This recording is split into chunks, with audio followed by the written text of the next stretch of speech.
Oh,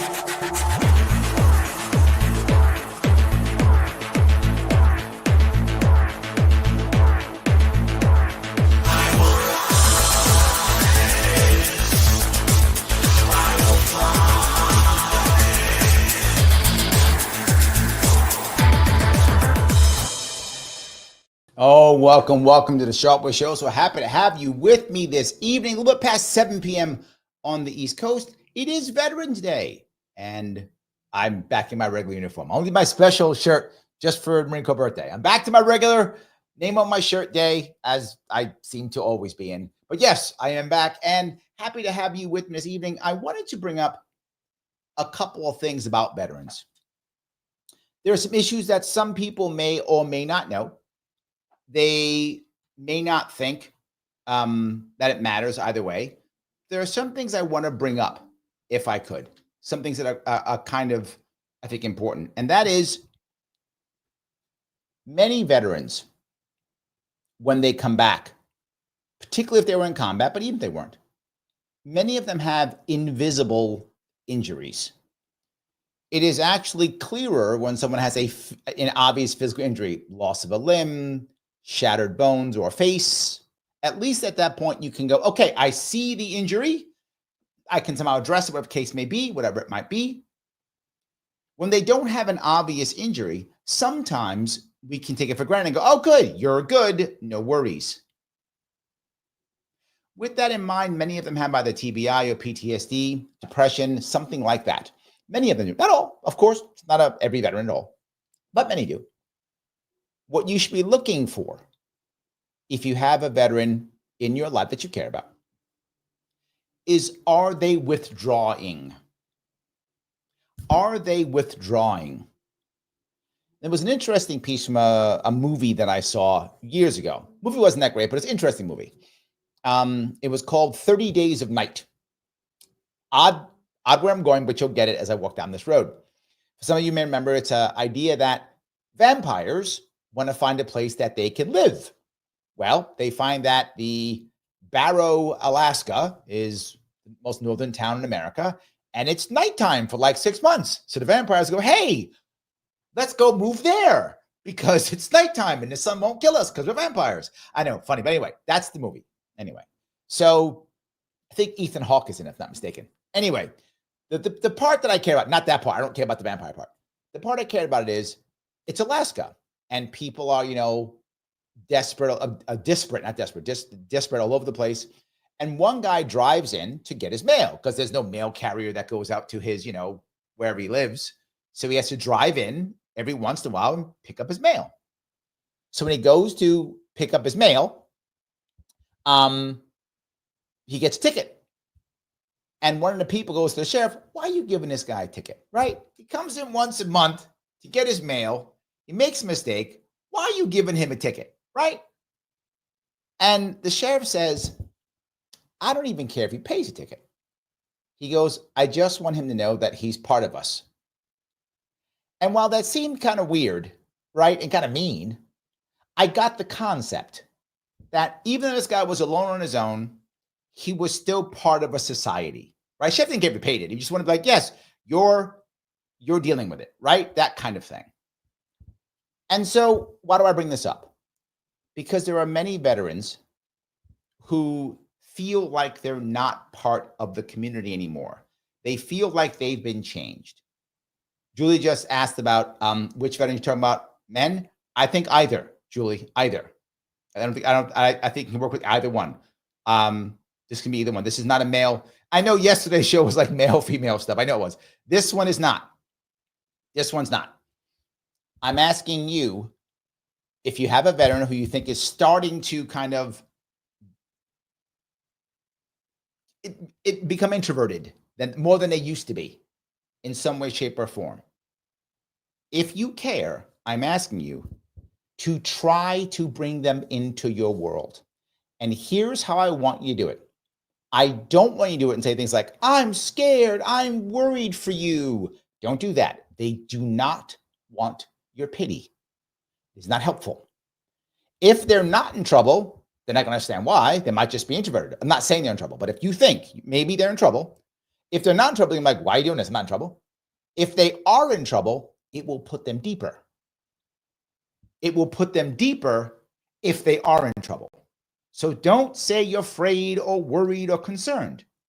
Just say something like, I'd like to have you here. We need you here. You're part of our family. You should be here. That style of communication, whatever works best between you and your loved one. But not a, I'm worried about you.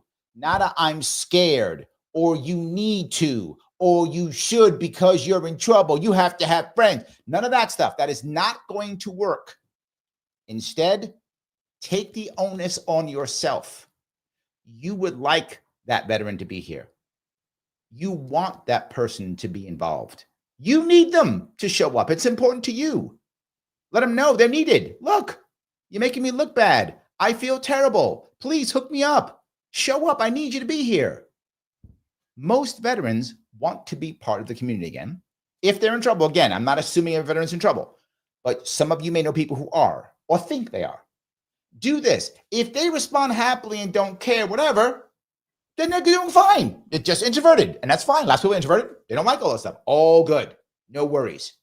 But if they are in trouble, and you're the one who says, hey, I need you to show up to this thing. Can you help me? I need you to help me with this. Can you be here, please? You'll watch them begin to show up and begin to integrate again. So if your vets are doing fine, awesome. Life is good. Keep going on. But if you think there are veterans in your life that aren't doing so fine, do not give them pity. They don't want your pity. Do not be sad for them. They don't want you to be sad for them. What they want is to be needed and part of a community. So give them that. Literally give them that. Tell them you need them. Tell them you want them. If they're having an invisible injury, this will help them open up about it if it's true. Again, when most veterans come home, it's fine. The problem is for the percentage who don't come home, it's really bad. That's the issue. Most are fine. Come home, deal with all their issues, fine. But the percentage that isn't, it can be really bad. And so I want you to be able to, okay, I'm not sure. Here's how I communicate. Here's how we bring them. Next piece, if you don't mind me bringing this up. When you deal with veterans who have been in combat, when you deal with veterans who have been overseas, the most common thing we say is, thank you for your service. And I get that. It's not a bad thing to say. It isn't bad. People say all the time. Here's an issue you might deal with when some vets, particularly those who've been in combat and those who've lost somebody or watched somebody be hurt.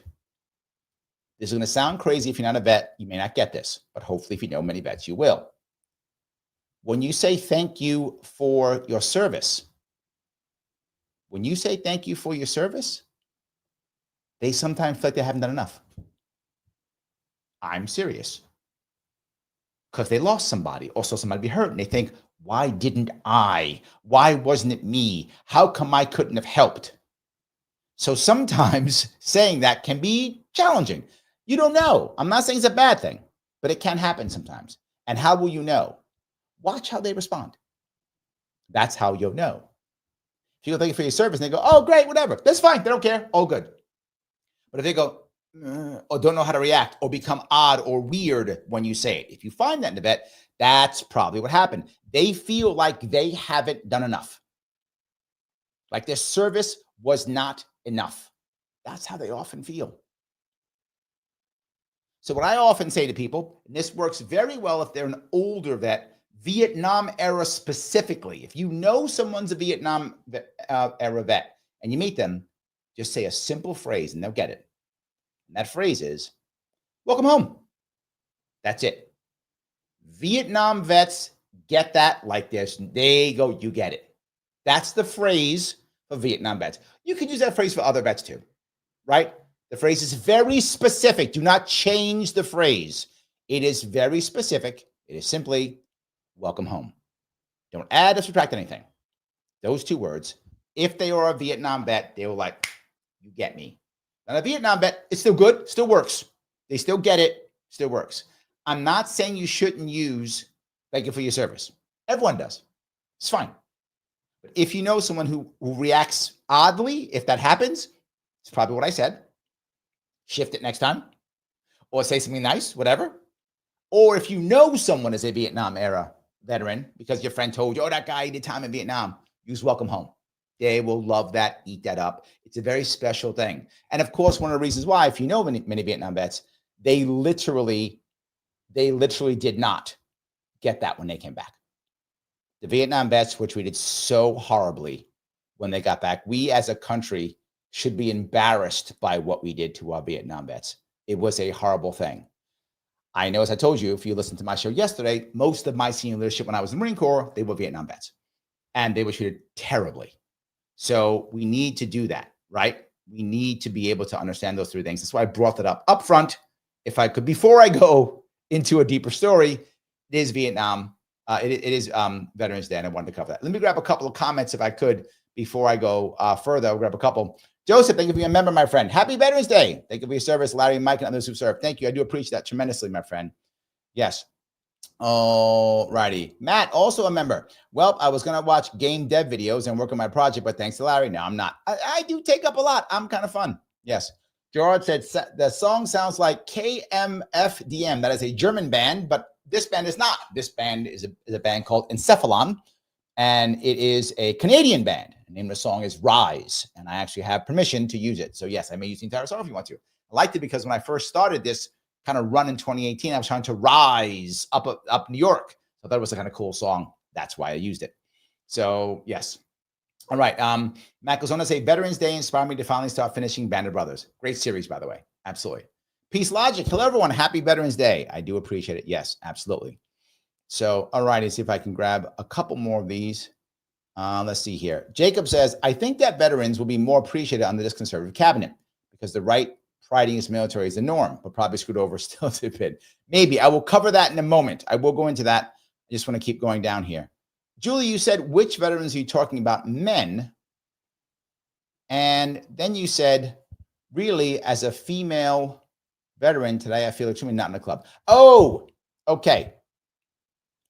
Let me cover that piece, Julie. You bring up another very good point that I should bring up. What I said was generic, right? Generic. That if you are a veteran and now you come back into the world, you could feel like you're not in the club. There is a even more difficult piece as a female veteran, which I think what you're alluding to. If I'm wrong, please correct me, Julie, but what you're alluding to. When you're a female in the military, particularly if you're like in the Marine Corps, where it's heavily ground-based, very few women, a very machismo environment, particularly in the Marine Corps, you're not in the club even when you're in the club, right? It's very rare that women get to feel like they're in the club when they're in the club. They often aren't. Yeah, I think it's a very valid point. So when female veterans come out, the assumption is the problem is with the male veteran. And it's true statistically because there are just so many more male veterans. So statistically, it's true, Julia. No shade on you. The numbers is what I'm saying. The sheer numbers, most of the homeless veterans are males.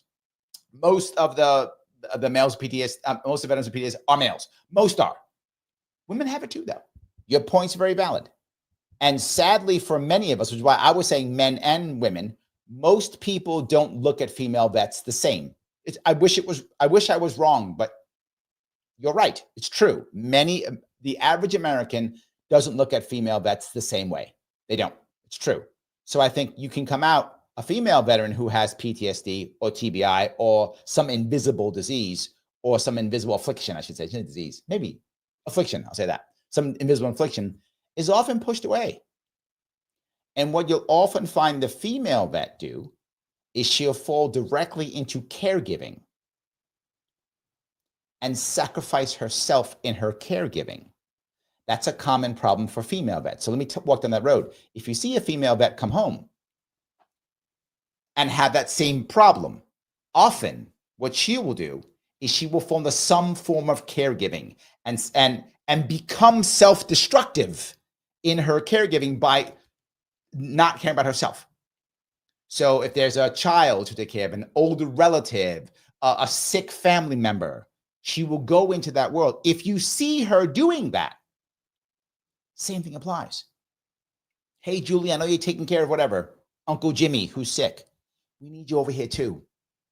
We need you. Jimmy's sick, I know. We need you over here too. You got to come over here too. And when you get her away from Jimmy, now when she's with Jimmy, you get away from Jimmy, now you got to talk to her about self-care. That's not going to go over well at all while she's with Jimmy. Not going to go over well. She's got to be with somebody else, helping somebody else out. Now when she's helping somebody else out, you say, yeah, you got to help people out. And Julie's going to say, I can't. I spend all my time with Jimmy. You got to take care of yourself. You don't take care of yourself, you can't help us all out. There's more out here. It's not just Jimmy. This is how you will move her in that specific situation. Julie, was I wrong in what you were saying? Please let me know if you're still watching. I think that's what you were talking about. Please let me know if I covered that correctly. I think that's what you were talking about. So I hope you're still watching. So yeah, there we go. That was good. Joseph says, my vet friends often like being asked for help, be part of something, or help teach something. Yes, that's exactly right. They want to be. What many veterans feel when they come back is they're no longer part of that crew or team, or, as Julie said, not in the club. Well, now you get asked to jump in. They love it. They want to help. They want to serve. They want to serve. They want to be in. That is how you will assist them in that world, right? Easily. Joseph says, sometimes my younger vet friends who haven't seen combat will shrug it off. I didn't do that much. I'm hugely grateful for their service anyway, but I get it. Yeah, it depends on the person. Kim goes on to say, Vietnam vets treated so badly when they got home. Absolutely. It was terrible. Yes, absolutely. It was terrible. So yes. Matt says, a lot of what's the difference between Army and Marines. The Army was created, for you guys to know, back in 1775, and it was created to fight a land war. So it was made for. Massive land war, all of that. The Marines were not created that way. The Navy, it was just the Army and the Navy. The Navy, of course, existed, and the Navy was full of sailors who knew how to sail ships and how to fire cannon, right? They could sail the ships, fix the ships, and fire cannon. The problem was, when the ships would come on board with each other, they'd fight ship to ship. Well, the sailors did not do that. They weren't trained for that. They weren't trained for firearms. They were trained for cannons and how to fix the ship and how to sail the ship. So who's going to fight ship to ship? Not just that. How about when you need to take your ship into a port and capture the port and hold the port and hold everything? How are you going to do that? Sailors can't do that. They don't do that. They're not trained for that. What do? You get Marines. Marines were initially trained to come aboard and not to sail the ship, but to fight on the ship. So ship to ship. If you remember, there are many, many stories about this in the Marine Corps legend. They called leathernecks. There was a leather guard they used to use that was to help them protect them from saber shots, right? Because they would cross over. They're the guys who would swing across from one ship to the other with a saber and pistol, right? That kind of thing, right? Leatherneck, saber and pistol. If you see the officers in Marine Corps, they have an embroidered cross on the top of their cap. What was that for? That was when the Marine Corps sharpshooters who were on top in the crow's nest and would shoot down at the people fighting ship to ship, they would know who to shoot and who not to. So whoever had the cross, oh, don't shoot him, that's a Marine, shoot the other guy. That's what that would come from. So the history of the Marine Corps is fighting ship to ship and capturing ports and holding forts so that ships can come in. It was defense of the Navy, offense of the Navy. That was not shipping. That's what the Marine came for. And that's why the Marine Corps was built under the Navy. The Air Force was built under the Army because the original goal of the Air Force was to support the Army on the ground. That's what it was made for. That's why it was an Army Air Corps. Same idea. The Air Force was to support the Army. The Marine Corps was to support the Navy.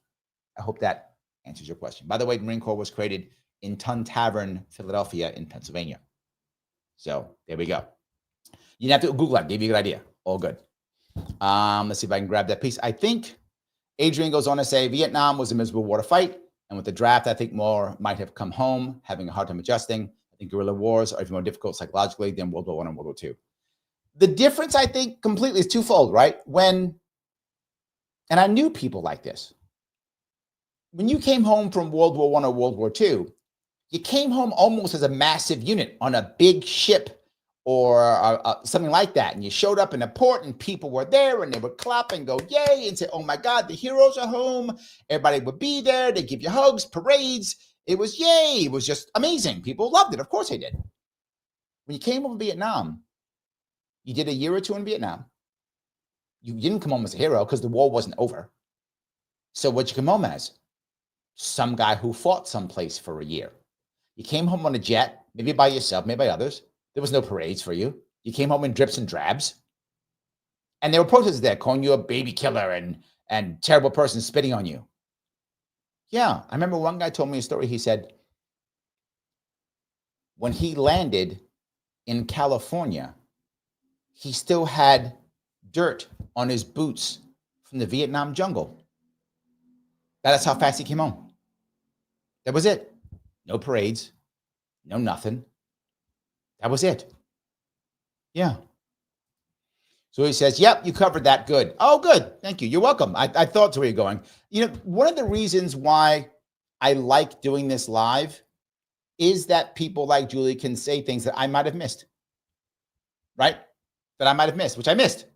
And she was like, no, how about this? Go ahead. Yeah. Mike says, hey, Mike, good to see you here. My dad was a Vietnam Marine, volunteered, never the same after, and lifelong PTSD. Yep. Our nation needs to do so much more to reintroduce military back to civilian life. Just leaving service is a problem. 100%. Yes, absolutely. 100%. Absolutely. Excuse me. P says, sorry about that. Oh, to right. No disrespect. Matt, my father's a Vietnam veteran. There we go. He passed away recently. I miss him. Yeah, we know the Vietnam vets were treated terribly, right? We know that. Yes, absolutely. Dave says, Larry, you saying the Marine Corps was created by a bunch of alcoholics? Probably. So what? Maybe it's possible. So yeah. Peekaboo says, thank you for the history lessons. I try to give them whenever I can. I do. I try whenever to give them whenever I possibly can. I try to make it interesting. I hope it's interesting. That those little pieces that are interesting on Marine Corps history and such, right? You'll find two other things, by the way. You'll find that, someone earlier talked about, being more conservative. All naval services are more conservative than land services. Seriously. Navies and Marines are more conservative than Army and Air Force. Army and Air Force tend to be much more conscription-based, more Lamass people. Naval tend to be more elite, generally speaking, and something else. A naval unit and naval units are built not upon process, but upon tradition. Tradition is critical in the Navy. So that's why you'll see often that's how that works. All right, let me go into the part that I wanted to talk about. I want to do some veteran stuff because I always do. It is Veterans Day, but then I do want to go into the actual idea of today. Before I do that, guys, please, I'm going to ask you, click the button known as like. It does matter tremendously. Click it all day long. Please click it. It really does matter tremendously. It's how I move forward. If you're watching on Twitter or Facebook, please share it. And also follow me on Twitter and Facebook. Subscribe if you're on YouTube, either YouTube, I don't care which one. Super chats always go to the front, so please super chat me if you can. I try to keep members up front whenever I possibly can. If you want to become a member, click that join button on YouTube.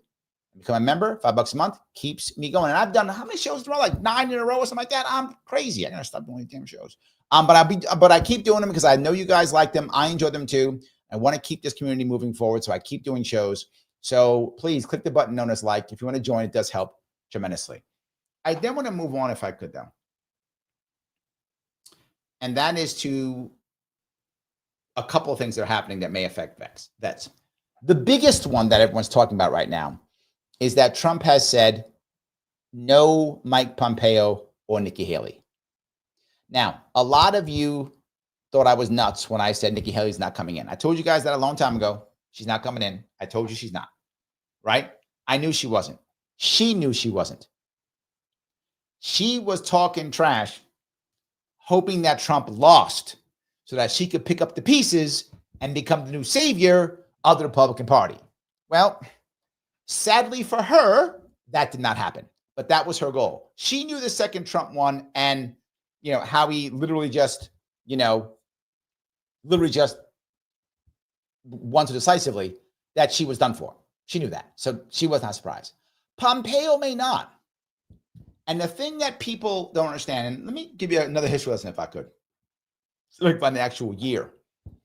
I think it was like the early 80s. I think it was the early 80s.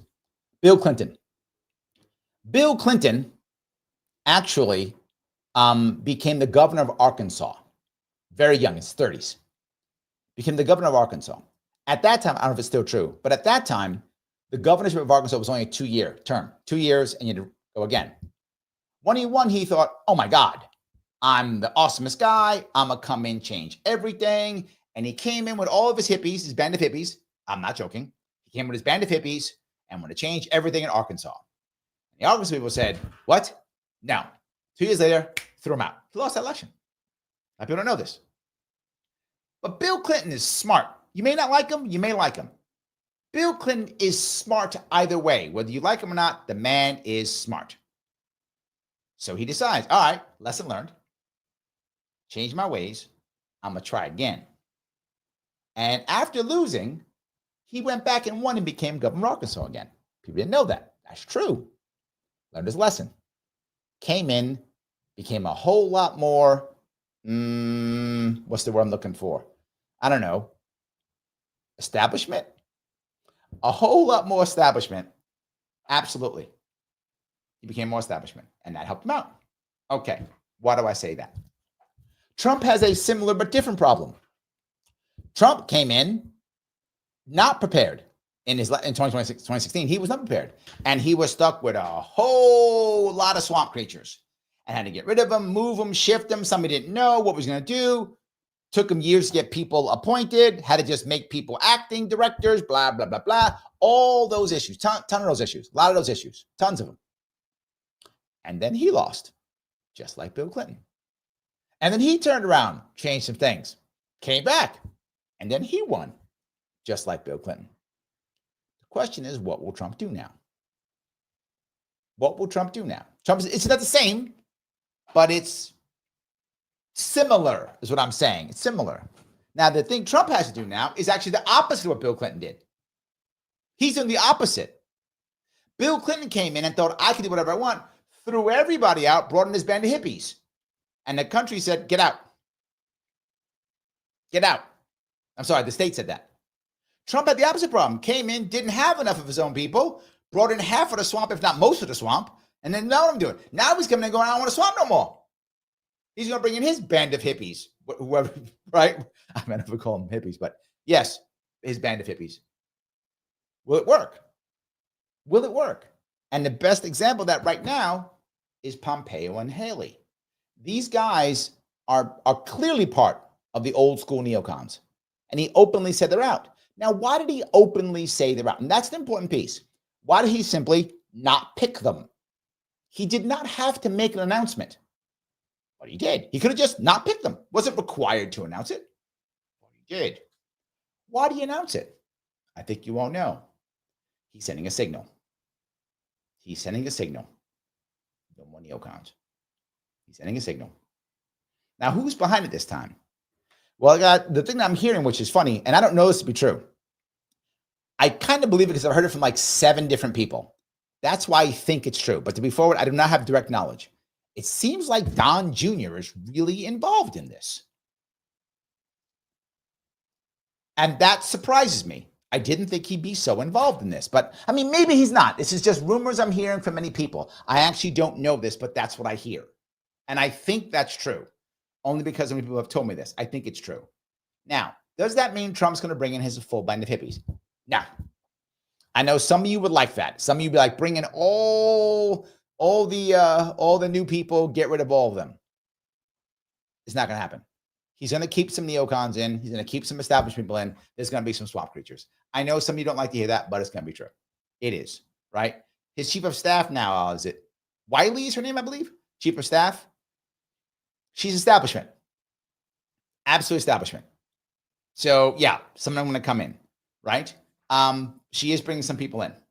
So Mike goes in. Mike, thank you. The new Trump team seems very focused on being effective, though Stefanik is established. Stefanik is establishment. Yes. Now, how is this kind of stuff going to affect veterans? Generally speaking, there are 3 things veterans have to be concerned about in this area. 3, generally speaking. There will be some exceptions here or there. But the first one is going to be the VA. How is the VA going to affect the veterans?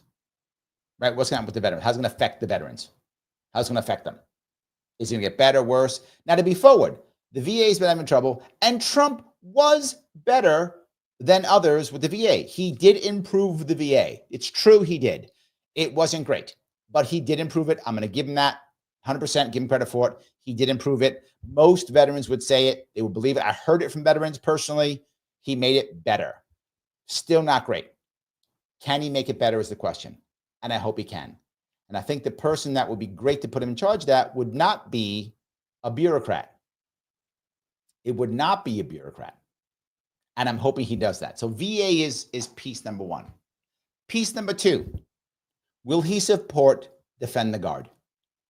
Defend the Guard was supported by RFK Jr. For those who know what Defend the Guard is what has happened across America, the National Guard. The National Guard isn't actually, okay, depends how you look at this.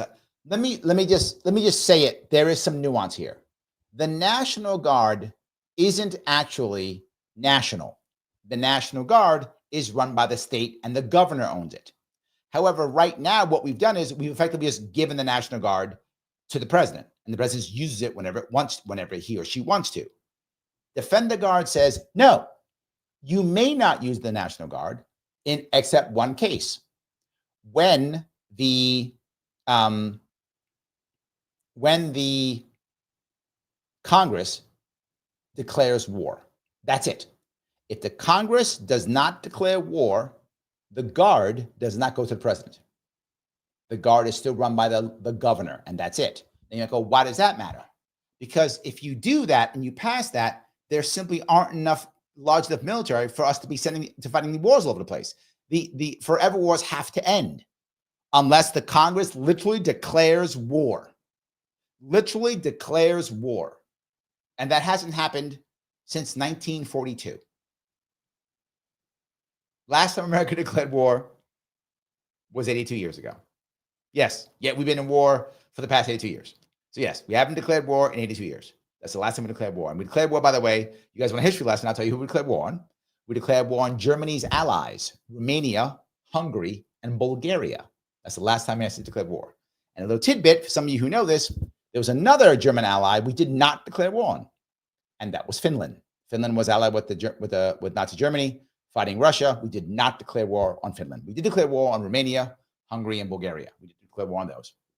That was 1942. Last time we did that. So that's the Defend the Guard movement. If that happens, that will assist us tremendously. That will force Congress to have to declare war and take responsibility for these wars, which they do not want to do. And it will stop presidents from just sending troops all over the place. So that's the second piece that I hope happens. VA, Defend the Guard. Third piece is how we deal with international relations, to include the UN and NATO. Those two also. How do we deal with those two, right? That piece does make a difference. Gino, what are you doing here on my super chat? I'm talking about vet stuff. I'm glad you're here, though. Hey, stranger, he says, come by my stream tomorrow. Yep, send me a link. I'll be in. Tell me what time. Yep, 100%. Send me a link and time. I'll be there, brother. Of course I will. Every day. Gino, by the way, is insanely funny. I've been on his crazy show more than once. He always embarrasses me, but I still go. I don't know. I'm a glutton for punishment, I guess. I still keep going. So please check out Gino Bisconti if you would. He does a lot of funny stuff. Thank you for that, Gino. I appreciate it. Yes. Hold on. I have a couple more people who want to grab something real fast. All righty. Matt says, how do we declare war on their allies, not Germany themselves? I'll tell you why. Boy, we're doing history today. We never declared war on Germany. We didn't. People don't know this. Believe it or not, Newt Gingrich wrote a book on this called 1945. It's a novel. Yes, I know, crazy stuff. What actually happened, for some insane reason, Hitler declared war on us. If you remember FDR's speech, when he said, December 7th, 1941, a day that will live in infamy, I ask that the United States Congress declare war against the Empire of Japan. Not against Germany. He didn't ask to declare war. We didn't declare war. We declared war on Japan because they attacked us. We didn't declare war on Germany. 2 days later, Germany declares war on us. Churchill was so happy he couldn't believe it. Actually, true story. So if Germany didn't declare war on us, we weren't going to go to war with Germany. And we always go, we fought to stop the Nazis. No, they declared war on us. We didn't care about them. We cared about the people who attacked us. We never declared war on them. That's how it didn't happen. Matt, Hitler declared war on us. The book 1945, written by Newt Gingrich, believe it or not, is about in his fictional story, his alternate history. The H-man is in an accident, a car accident, something accident, where he goes into a coma for a couple of days. That's what happens in his book. And so he never declares war on America. So he doesn't declare war on America, and America beats Japan, Germany beats Russia, and that's how the war ends. The war ends when Britain surrenders after Germany beats Russia in his book, and there's a Cold War, Germany and America, and they're trying to figure out who can make the bomb first, because America never made the bomb because it didn't need it. It could easily beat Japan. So America beats Japan without the bomb, and Germany beats Russia in his book. So now there's a Cold War in 1945 with both Germany and America trying to make the bomb, all because of that. You guys got me going down a weird road. I know. I apologize, but yes. Sarah, Larry came to say hi to my parents. They're watching. Their names are John and Dana. John, Dana, thank you so much for watching. Sarah is amazing. She shows up to so many of my shows. She asks really savvy questions and also has great comments. And she even comments after the show, and we go back and forth sometimes. So I'm very happy to have her here, and I'm glad you are here. Hopefully you will enjoy the show. Something cool, I hope. I just kind of talk about stuff. So hopefully it'll be interesting, and you'll be watching too. Thank you for being part of this. So Peace Logic, thank you for the $5 super chat. So it isn't illegal for us to be in all these wars we're in right now without Congress approving and declaring war. So isn't it? Yes, that's what libertarians have been saying for decades. Yes, they use what's called the AUF, which is absolute bogus. It is the authorization to use force. They say, well, we did that. They made that up. That's not in the Constitution. That's not real. And the same AUF we use, I'm not joking, from 9/11, we use for everything else. We use the one from 9/11 to go into Syria. Because bad guys, I guess. Yes, Patriot Act, AUF allows us to put troops everywhere. Think of all those guys who are dying in Mali. We use it for Mali. We had 5 soldiers die last year in Mali. We used it in Mali. Who said you be in Mali? AUF. I'm sorry, AUMF. Authorization to use military force. Yeah, that's right. AUMF. Yes. Useless. Not in the Constitution. Utterly made up. Congress makes up rules all the time. No one ever stops them. Our judiciary is an embarrassment. Our judges are embarrassing. They stop nothing. They are supposed to be the people who defend the Constitution and stop the brain-dead chimps from making dumb laws and rules. They go, you can't do that. It is unconstitutional. And judges go, okay, you made a law. I guess okay. So they do. It's embarrassingly bad. So yes, it is illegal, unconstitutional to be in all these wars. That's correct. And nobody cares. Nobody cares. Yes. We had no way to go into Korea. None to go in Vietnam. None. We just went. Because I guess we're going. Grenada, none. Just going to Grenada. Iraq, none. At least Afghanistan, we did have an authorization in the use of military force. So we had an AUMF, which still is garbage, but we had that at least. Syria, nothing. Just went. Mali, nothing. Just went. Libya, nothing. Just went. Just went. We're going to go in. Yugoslavia, nothing. Just went. We're going in. Cuba, Bay of Pigs, nothing. I mean, we didn't really go, but kind of. So, yeah, nothing. Just went. Yeah. That question of war. It's for chumps. Come on now. Looking over at Rumble, Americua says Pax Americana has died of natural causes because of neglect and avarice. Yes. Today we need a foreign policy of today, not a bygone era. I agree, but here's your problem. While that sentiment is wonderful, we have a military-industrial complex that fuels us. So if we are not at war, someone else must be at war. This is how you know we're an empire. Remember something. Countries are afraid of war. Because you lose a war as a country, you're in trouble. Japan, Germany, Italy are good examples of this, right? You lose a war, you're in trouble with your country. If you're an empire, you're always at war. Wars are how you work. That's what you do. Every empire is always at war. Losing a war, who cares? America hasn't won a war since 1945. We didn't win Vietnam. We didn't win Afghanistan. We didn't win Iraq. We didn't win Korea. We didn't win any of these. I mean, maybe a draw at best. We didn't win any of those wars. We haven't won a war since World War II, yet we've been at war the entire time. Empires are always at war. The British Empire, always at war. Roman Empire, always at war. Chinese Empire, always at war. Egyptian Empire, always at war. American Empire, always at war. Empires are built upon war. We are an empire. I wish we weren't, but we are. Your point is very well taken. Dr. Thunder, thank you for the $5. What are your thoughts about this liberal meltdown post-election? How can it not be? Seriously, how can it not be? You have been told that the other side, literally the N-words, not that N-word, the German N-word. Yes, they're literally the N-word. That's who they are, right? Led by the H-man with the funny mustache himself, right? Himself. You're told you're going to lose. They were told there's no elections anymore. Remember that? Didn't Oprah tell us that? There's not going to be any more elections. It's over. The elections are over. It's done. No more democracy.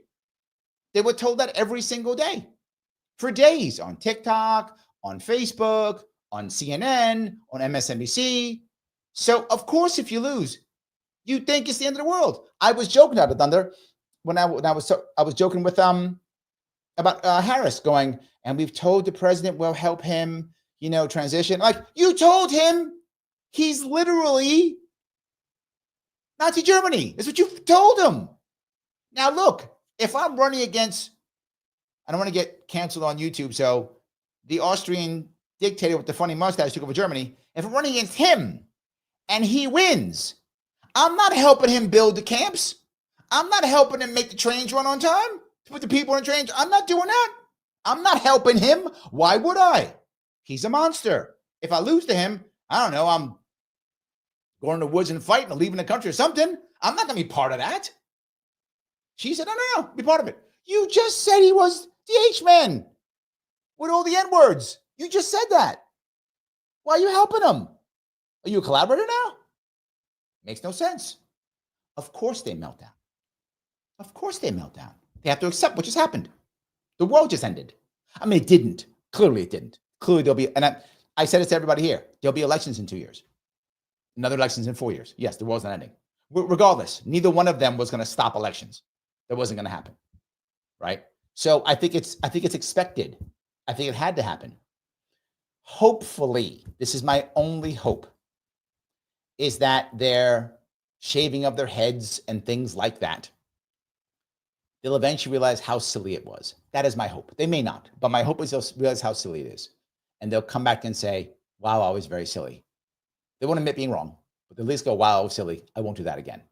And they'll come to reality and realize this wasn't the end of the world. But that's what I think of it. I hope I answered your question at least. So, yes. So, I went down a bunch of roads, didn't I? Okay. Again, this is Wolfenstein. Oh, I like that. Wolfenstein. I remember that. Yes. John says, interesting alternate theory. I might have to get the book. I did. I actually bought a book. It's probably 20 years old now, more. So, yeah, I did. I actually bought the book a while ago, and I actually read it. That's how I know it. Believe it or not, there's hold on, who's in that book? There's a folk hero in that book. I think it's Sergeant York. Yeah, I think he has the World War I Sergeant York hero. I think he's in the book as one of the heroes. I don't want to give you details, but like there's like an espionage piece, like the Germans trying to steal our secrets, or we're trying to steal their secrets. It's that kind of interesting, but it's not a bad book. It's not great, but it's not bad. So, yes. All righty. Matt asks, what are the chances Trump repeals the Patriot Act? Can he even do that, or is it a Congress thing? It will be a Congress thing to be repealed, but he could push it. Right now, it looks like Trump is going to control Congress also. It looks very good. He's going to have good. So he may be able to do that. It's possible. Will he? I don't think so. The problem is presidents really like the Patriot Act because they have a whole lot of power, right? A whole lot of power. So they don't like getting rid of that, right? Patriot Act, he can like bomb people. He can put people in Gitmo whenever he wants. They kind of like that. So I don't think they want to get rid of that. I don't think so. Look, I would like him to. I think the Patriot Act is horribly unconstitutional. And again, our judges have completely failed us. They should have immediately said that law's unconstitutional. You can't do that. You can't remove due process because you're scared. That's what the Patriot Act does. The Patriot Act says, I'm scared, so no due process. The Bill of Rights goes away. And our judges went, that sounds good. The judges who supposedly take an oath to the Constitution said, that's totally fine. But wait a minute, it's the Bill of Rights. Yeah, but you're scared. So you don't have to have that anymore. Oh, okay. That's what happened. Again, embarrassing, but sadly true. Let me walk down a couple of roads if I could. I'll keep going a couple more roads if I could, please. So I do think Trump will have some establishment people in his cabinet. I don't think he can get around it. I think he can. I think Stefanik, to Mike's point, she's absolutely establishment. And my worry about that. Okay, let me go back to the Defend the Guard piece. Defend the Guard is critical because it doesn't, if he pushes it, if the states push it, then he won't be able to just go to war anymore, which I don't want him to just go to war. I don't want any president to go to war. I want the Congress to take responsibility for their actions. I want the Congress to say, okay, we're going to go to war. We're going to vote on it, and the people are going to be responsible for war. We don't have kings who get mad at people and decide to drop bombs on people. Nope. The people decide because the people pay for it. People pay for it in blood and treasure. So if we have to pay for it, our Congress has to go, yes, I am prepared.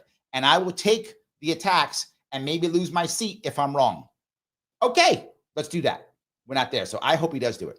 That will limit very much, particularly because, as I talked about last night, we're not really recruiting very well at all. It's not a thing. We're not recruiting well at all. So now all of a sudden, I don't have my guard forces anymore and I have a small military. I can't fight 2-3 wars anymore. Good. I don't want us fighting 2-3 wars unless we declare war and the country gets behind it. I told you earlier in this show that we lost 5 soldiers in Mali. At least 2/3 of you didn't know that. Why? We didn't declare war on Mali. Why do we have troops in Mali? Exactly. You should know that because that might have been, what might have been? That was someone's loved one. Those 5 people were somebody's loved ones. They just lost. For what? We paid blood and treasure to fight in Mali? For what? Because the French Foreign Legion was failing there. That's the real reason why. The French Foreign Legion has been failing there, and the Russians have now taken over that area, and the Russians control lots of West Africa right now. Tons of it. Yes. People don't know that, but that's true. But guess what? If it's that big of a deal, then declare war. Do we need to declare war on Mali? Is Mali our enemy all of a sudden? I mean, they're not. But if they are, declare war. So that's why Defend the Guard matters tremendously, which then goes to the next piece, which is UN, NATO, foreign policy. The problem with Stefanik being the UN ambassador is she is an unconditional Israeli supporter. Unconditional. And many of you that support Israel. It's fine. I'm not against you supporting Israel. Support Israel if you want to. Whatever you want. Unconditional is stupid. Unconditional is bad. And that's what we have now. So now Israel can decide it wants to go to war with Iran. I guess we're going to war with Iran now. Israel's going to invade Lebanon. Guess we invade Lebanon now. There's already 100 Americans on the ground, or maybe even more now, already in Israel now. Already. We already got two fleets on standby in the Mediterranean Sea. 2. 1 is enough to cause devastation. We have 2. Again, blood and treasure we're paying for. We should only pay in blood and treasure if the Congress declares war, not because Israel declares war. If we honestly think Iran is our enemy, okay, have the Congress declare war. Then do it. They're our enemy. We should invade. Have Congress declare war. Let's start bringing bodies in. Let's do it. But not just because, well, we're just going to kind of support Israel and then kind of support these people and kind of support Ukraine and then kind of support these people and throw money and money and money and money and then eventually blood and then we get stuck in there and then Americans die and then we want to go to war. No. Is the Ukraine war the end of the world? People say it. If it is, declare war on Russia then. I'm not joking. If it's the big thing you're telling me it is, declare war on them. If Iran, the end of the world, declare war on them. If China's the end of the world, declare war. If it's the end of the world you tell me that I hear all the time, they're going to destroy America, they're killing America. Well, then why are we sitting here? Why do I got my thumb up my rear end? Just drop some Marines and take care of them. They're going to kill us all. That's what you keep telling me every week. Stop making me afraid. Take action. Or shut up. And make Congress responsible. They won't, because it's not true. It's not true. Nobody, let me say it again so you're clear. Nobody is going to invade us. Nobody. There is literally zero chance. I'm sorry, except for our southern border. So no army. How about that? Mike's probably mad at me right now. Yes. So I'll correct myself, Mike. No army is going to invade us. Not going to happen.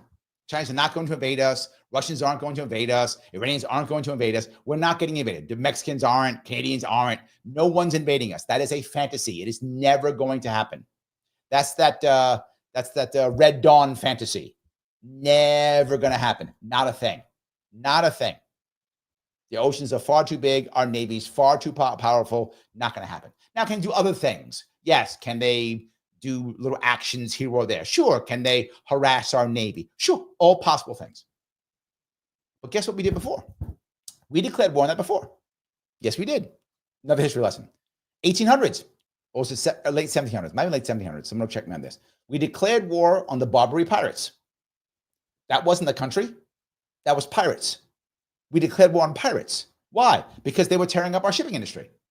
So we declared war on them and we attacked them. By the way, the shores of Tripoli. The Marines got off their ships and captured their city, which was Tripoli. From the halls of Montezuma, Mexico, to the shores of Tripoli, Libya, which is where the Barbary pirates were. That's where the Marines got off the ships and captured Tripoli. That's a real thing. And that was the Barbary pirates. Yes. So if that's the problem, declare war on the Houthis. Declare war on them. Have Marines land. Capture the area. Take it all out. What are we doing here? We're playing games to keep the military-industrial complex going. Are the Houthis really a threat? No. I mean, they're bothering us, but they're not going to invade us. Larry, they're going to stop all our trade. Then declare war on them and invade. I'm not joking. If it's as bad as you tell me it is, then take action or shut up. That's constantly my view. This is why declaring war is so important. We should be declaring war. That's the issue. Let me grab a couple more if I could. Thank you for the $5 piece. Does mainstream media know they're telling lies, especially the obvious ones? I was watching the John Oliver show today and it was so obnoxious. I can't watch John Oliver anymore. I haven't watched him in months. John Oliver is such a horrible shill. It's just embarrassing how bad he is. He is just a hit piece monster. He's a shame machine. He's a shame machine. That's why he's a one-sided shame machine. If you lean left, you are by default good. If you lean right, you are by default a horrible person, terrible, you're mean, you want to hurt people. There's no nuance at all. He is just a shame machine. I can't watch him. He's utterly obnoxious. I hope his show goes under. He's terrible. I can't watch him anymore. He's another one who thinks like the world's going to end in every 5 minutes. So do they know telling lies? The reality of it is, in their bubble, they think things are so bad that they validate their lies. There's a difference. It is a cognitive dissonance. Remember, the media is very different than it used to be. If you knew the media from, say, 50 years ago, being a reporter used to be something you didn't go to school for. I mean, maybe you went to a couple college classes here or there, maybe a degree, maybe, but not really. You busted your ass. You were someone who went out and found the story. You found the truth. Editors looked at you and said, where's the facts? Where's the facts? Where'd you quote this from? Those days are long gone. All the mainstream media is all full of elitists. I'm not joking. Every one of them went to Yale, Harvard, Cornell, Penn, all of them. Try to find one who didn't go to either an Ivy League school, an academy, or a high-level HSBC. I'm sorry. Yes. Did I say it wrong? Yeah. HBCU. Yes. I was going to say HSBC. That's a bank. Wrong one. Yes. Went to, of course, right? It's everywhere. So they're all elitists now.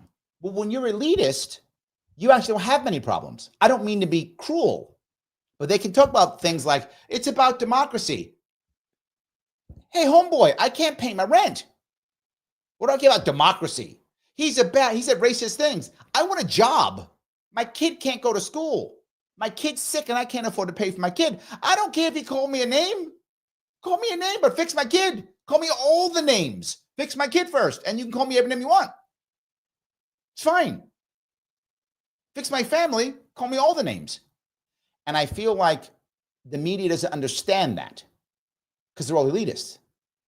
So all they know is, well, big picture stuff, and you people are too stupid because they're all elitists. So that's what I think it is. And Oliver's no different, another elitist. Hope I answered your question. Joseph, $5, thank you. How do we fix the lower court system in this country? I had this plan back in 2018, Joseph, and we should keep it. And it should be for all judges. There should be a Yelp system for judges. And judges have said that's against the law. It's not. It will take a governor and or mayor to put into place. You put into place the Yelp system.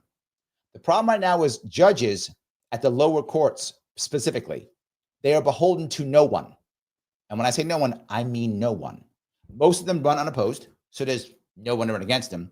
They're either elected or selected, and they're put into place by the party structure. So the Democrat and Republican parties, which are, again, not in the Constitution and unconstitutional, they're not in the Constitution. All our founding fathers said, don't have parties, it would just ruin anything. And we ignored them and created parties anyway. And they have ruined everything. So now they're only beholden to their parties. That's it. That's all. But Larry, what about the Constitution? Then they get removed. I'm not joking. So now the Democratic in the case of New York State, the Republican in the case of Oklahoma, they run the Senate, their local assembly, make a terrible law, and then it goes to the judges because someone sues them. And the judge goes, wow, this is utterly unconstitutional. And their party rep goes, you vote against this, you're gone. I'm not joking. You vote against this, you're gone. You're not judging him. I'm not judging. You're gone. And they go, oh, okay, it's good. Done. That's why the lower court system is garbage. They're accountable to no one except the party system. So if the party says is the case, they do. That's how it works. That's why sometimes the appellate court system, you get to appellate, then sometimes it gets shot down. Why? Those judges are older and been around for a while. So one of two things have happened. One, they're not going any further. They don't get promoted anymore. You can't get rid of them. They're not scared. They don't care. That's why usually, not always, but usually Supreme Court's better because they're untouchable. They don't care about the party structure. So they're actually usually, not always, but usually they're much more constitutional because they can be, right? They all want to be. That's what they grew up on. They love the law. For most judges, the law is a religion. Again, not joking. And they see themselves as priests, high priests of their religion. So they want to be pious. They want to be pious. They want to be pious to their religion. They want to be. But they can't be priests if they get removed by the party infrastructure. So either they have attained a level where they're not going any higher, right? So you're in an appellate court, you're not going any higher, you're not going to be promoted, you don't care. No one runs against you in your local place anyway, you don't care. So you'll be pious. Or they have gained their own personal power, political power. They have enough donors, they have the people, they've had enough favors back and forth, the unions behind them, stuff like that. So now they're political power within themselves, which is they don't care. You're some chump Democrat, Republican senator, he'll have you removed because he's more powerful than you. He has more money, whatever, more influence, and he'll be pious. So they want to be pious, but they often can't. So you fix it by making a Yelp system because the Yelp system gives the people the ability to remove the judge. The judge becomes more scared of the people than he does the party system. That's how you fix it. The judges should be more for the people they serve than the party system. If that happens, you repair it. That's how you do it. Hope I answered that question. So yes. Daniel says, not the shore of Lebanon, Tripoli. Correct. Thank you, my friend. Yes, Tripoli, which by the way, is in Libya. Still to this day, is in Libya. So, all righty. I went way off, didn't I? I went way off. Yes. Sarah says, thank you so much, Larry. Basically, blew my parents' mind. Oh, I'm glad. I'm very happy. Yes. Andrea says, because Congress just reinstated the Patriot Act, is it possible for Congress to bring it back up and get rid of it anytime they want? Here's the problem. Here's the second piece many of you don't know. How parties have destroyed our Congress. You might say to yourself, well, it's fine, Larry, because I'm going to run for Congress and I'm going to go up into Congress and I'm going to pass some laws. You might think that. That'd be amazing for you, Andrea. I hope you do that. You decide you're going to win. I don't know what state you're in. Sake of argument, you're in Illinois. I don't know. That's where you are. You're in Illinois today. So you decide to run for Congress in Illinois and you win. You are amazing, Andrea. And you head on up to Congress. Go, I got these all ideas. I'm going to get rid of the Patriot Act. I got this law that's awesome. All this stuff that's awesome. I got all these 3 things, and I write them all up, and I put them up, and it goes to the House, and the House goes, no. You go, what? No, I'm a congressman. I won the seat, and I've got these things we're going to vote on. They go, no. What do you mean no? Well, the parties made a rule, not a law, a rule that you can only vote on things the Speaker of the House agrees for you to vote on. Some of you, your mind just got blown. That's literally true. So the party system has made sure you cannot put anything up to vote unless, yes, the Speaker of the House agrees. So if the Speaker of the House doesn't want to vote on your bill, you don't get a bill voted on. The Speaker decides. One person controls all of Congress, whether it gets voted on or not. Who made that decision? The parties did. Not in the Constitution. Nowhere in the Constitution. They just made that up. And the judges went, that's fine. Again, our judges who step and go, no, that's not how that shit works. No, you can't do that. Party systems that are private, be very clear. Federal judges have already said, political parties are private entities. They've said this. It's already been there. Because to be clear, when Bernie got screwed over by the Democrats, Bernie sued and said, you can't do that. These are political parties. They have to give free and fair elections. They can't just decide I'm a bad guy. And the judges went, oh, yeah, they can. Yes, they can. They're private organizations. They can do whatever they want. That already happened. And in theory, I agree. Theoretically, they are private groups, get together. That's great. But then you can't run my government then, right? We, as taxpayers, pay for their primaries. Why? They're private organizations. They should pay for themselves. Why do I got to pay for it? They're private organizations. I don't have to pay for it. I have to, though. So they're private when they want to be private, and then they're public when they want to be public. So they can run our Congress, but they're private. How does that work? We have allowed a system to where 2 private companies, as announced by federal judges, private companies run our entire government. I wish I was joking. That's how it actually works. So could Congress bring it up and get rid of it? Of course they could. Will they? No, because the Speaker would never allow it. That's the reason. The Speaker would never allow it. But yes, by the Constitution, they could do it tomorrow. That ain't happening. But they could. No way. The Speaker would never be like, okay, yeah. So Johnson's going to be like, yep, put it up. Get ready to Patriot Act. No, never going to happen. But yes, that could happen. So Matt says, let's go back to being a country and a kingdom or an empire. I agree. Gene says, our government does not care about the Constitution. Correct. It just gets in the way. The Constitution gets in the way. Absolutely. Kim, thank you for being a member. I appreciate it. When I was a kid, seems like I remember an atomic bomb test that had people afraid it would cause a chain reaction with all the atoms blow up the world. Is this my memory or am I hallucinating? No. The test I think you're thinking about was the Hadron Colliders. Hadron. Someone correct me. It's the collider in Bern, Switzerland. That if that did the thing that it would create a chain reaction and like destroy reality or something like that, create a black hole and destroy something. I think that's what you meant. The atomic bomb test, it was not a chain reaction. That was the original fear back in the 40s. In fact, they talked about that in the movie. Oh my God, the movie came out with Oppenheimer. They just about that, the movie Oppenheimer, that was back in the 40s. They didn't know when they were doing the tests. So back in the 40s, when they were first doing the test, they thought there may be some type of chain reaction. They didn't know that it could destroy the entire world, whatever. That was the thought process back in the 40s. They figured out that wasn't true literally decades ago. So that's not an issue. The issue was with the Hadron. Someone help me out with that. What's the name of that collider? Whatever the collider is. CERN, not Bern. Thank you, CERN. I said Bern. Bern is a city in Switzerland. Thank you. Bern is a city in Switzerland, but it's CERN, not Bern. My mistake. Yes, that's correct. And Matt says, I think the Oppenheimer was worried about blowing up the atmosphere. There we go. That's what it was. Thank you, Super Weapons. Hadron Collider. That's what it was. There we go. Hadron Collider. That's what I was talking. I think that's what you mean. I believe that's what you mean. That was the issue they were concerned about. So yes. All right, super weapons. Thank you for $2, my friend. Thank you for the super chat. Really appreciate it. Translation: Congress has no balls. No, not that. No. Congress is bought and paid for. The thing I didn't bring up, which I should be more detailed.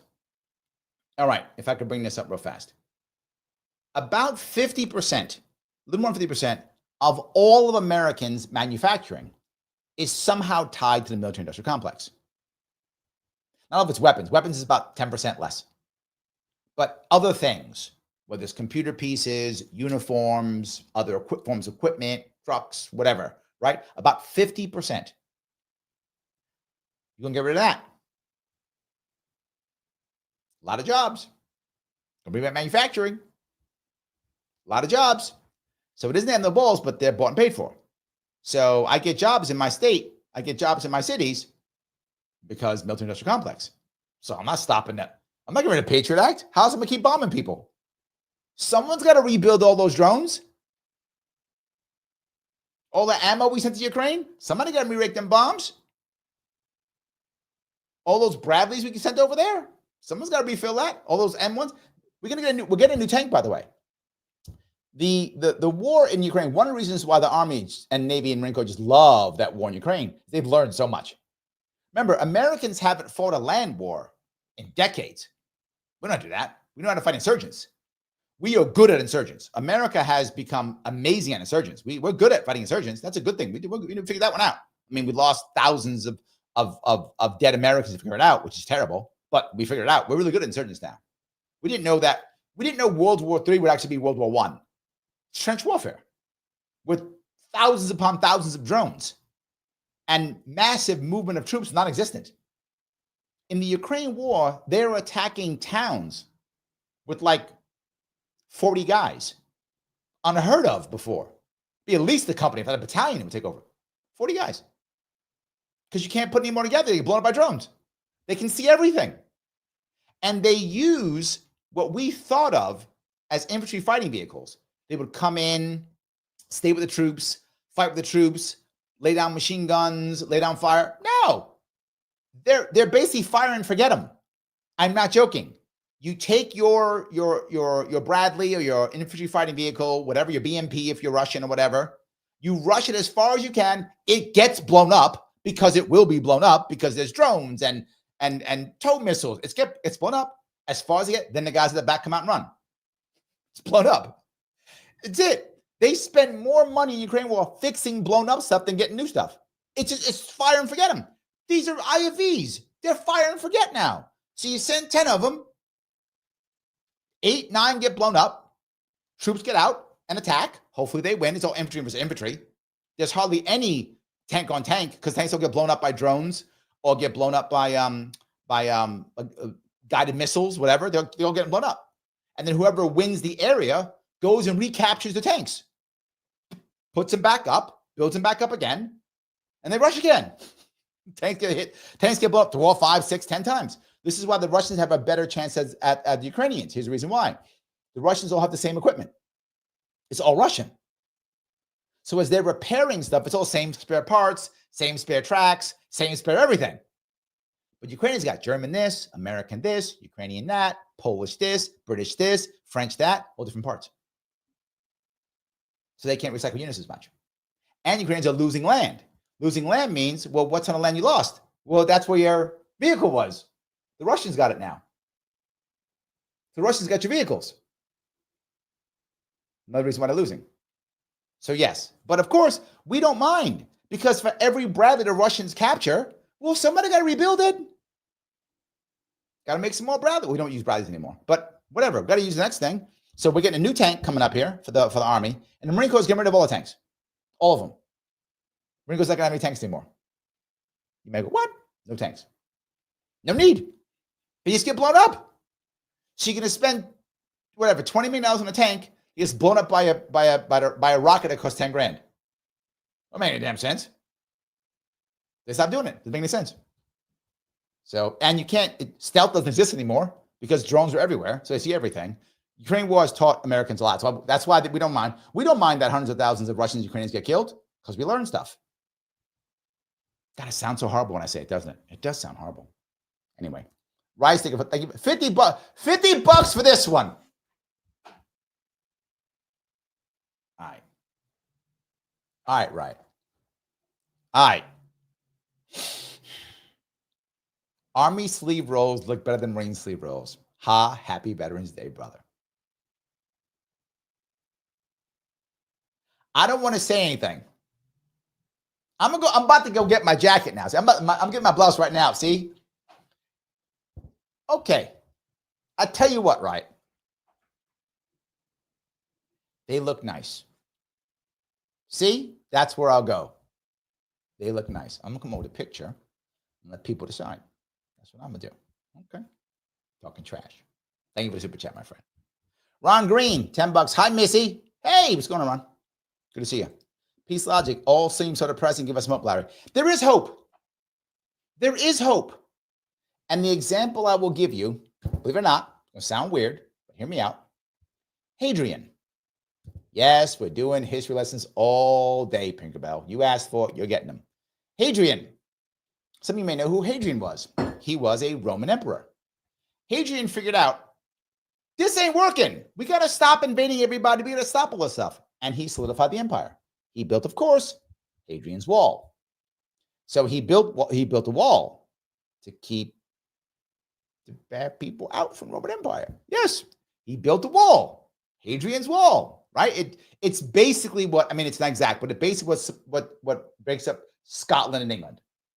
I'm exaggerating, but it's about that. It's about that. It's where Hadrian's Wall is, right? He said, you guys are Scots, the crazy people. We're the cool people. We're the English. We're the cool people. I'm doing air quotes. We're the cool people. So we're going to stay here. We're Romanized.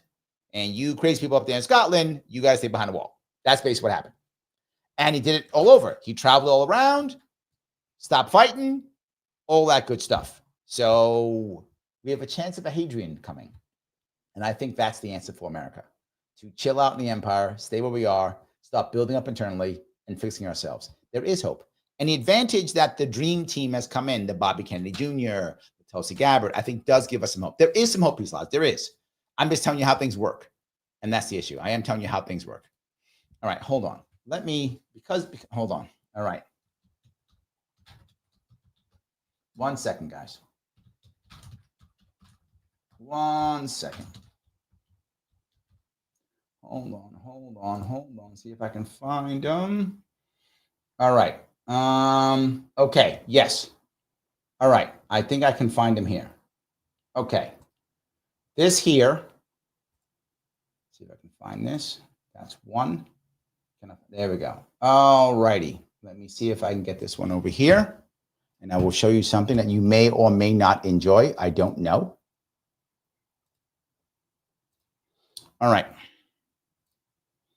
Oh, hold on. No, that's not what I want. I'm screwing up here. Let me fix it here. I'm going to fix it right now. All right. Sorry for that. I just want to show you this real fast if I could. This is, boom. That is a Marine Corps sleeve, right? Rolled where you see the outside. That's a Marine Corps sleeve, right? I give you the piece of one right here. Do it right there. Oh, wrong one. Sorry. They gave me a commercial. I apologize. And I messed it up too. Okay, I am messing up today. I apologize. But that is a Marine Corps sleeve. The Army sleeve is different, obviously. The Army sleeve is a little bit different. When the Army rolls, if I can find a good Army sleeve for you, that's a Marine sleeve. Now I can't find the Army sleeves. All right, because they're not that cool, is why. That's the reason. They're not that cool. So I was telling you. All right, can I find the Army sleeve so that you guys know the difference between the two? All right, Army's a little bit different. I think I found one. Yes. Okay, I found an Army sleeve. So you guys can not be mad at me. I did find an Army sleeve. All right. Here is an Army sleeve. So you can see the difference between the two. And you tell me which one is better. That is an Army sleeve. See the difference? The Army sleeve. It's the cami is there too. The Marine Corps sleeve, there's no cami there. That's the difference. My piece I'm saying already is I like mine better. That's all. There we go. All righty. Austin for saying $10. Did you know having only 435 members of the U.S. House is unconstitutional? Yes, I do know that. Constitution says that one representative for every 30,000 people, not 770,000 people. Look up the 335 Permanent Appointment Act of 1929. Again, they made up rules. They made up rules. That is correct. They just said, we're going to decide this. They just made it up. That's what actually happened. They just made it up. So yes, once again, just made up. Anyway, all righty. Let me get through that piece if I could. All right, I went through so many things. I'm sorry. Kintsugi, armor sleeves better. Okay, I don't like you anymore. Kim, marine sleeves needed. See, there we go. Yes, there we go. Bad picture of army on purpose? Yes. Yes, absolutely. Matt goes, Larry found some buff ass dudes. I did. 100% true. Absolutely. I did that. 100%. Absolutely. Yes. I totally did that. You caught that. Yes. Anyway, just thought it was being cool. So Josh says, thank you for being a voice of reason. Oh, thank you. Sam says, we love our history lessons. I appreciate it tremendously. I'm trying my best to make it the best I possibly can. So yes. Larry is so diplomatic. Yes, but I did kind of, yes. But yeah, it's true. But I did kind of make it look cooler. So anyway, that's what I was. Anyway, here we go. Unwashed asks, Larry, what do you think Tulsi Gabbard would fit best in the administration cabinet? Obviously, she's an Army officer. She's been in the front line. She's been in combat zones. Anything to do with that, I think is going to be great for her. Like, she gets it. She's been there. The military respects her, knows who she is. I think any of that would work, right? I think any of that would work. I like any of that. So yeah, anywhere she can go in there, I think would be good for her. Again, she'd be respected, all those things. Joseph, thank you for being a member. A client of mine does all major marketing for Goldman Sachs, graduated journalism school. Interviewed with New York Times and WAPO, who told him he was going to write. No journalism involved. So he joined Goldman Sachs. Yes. Yes. No journalism involved. Yes. Remember who the people who are in front of on TV, they're not necessarily smart or good. They are attractive people who can read. Yes. Should be three things: attractive, able to read, and play the party line because you're elite. So being elitist. Being elitist, who's attractive and can read. Done. You win. That's how that works. Yes. Let's see here. Roy says lower courts were reviewed by higher courts. Who yeah, that's my point. Agreed. While the Supreme Court's answerable to nobody except the corrupt ones like Thomas, who takes millions of gifts from Republican donors, are beholden to them other religious beliefs, impermissible under the Constitution, but they don't care.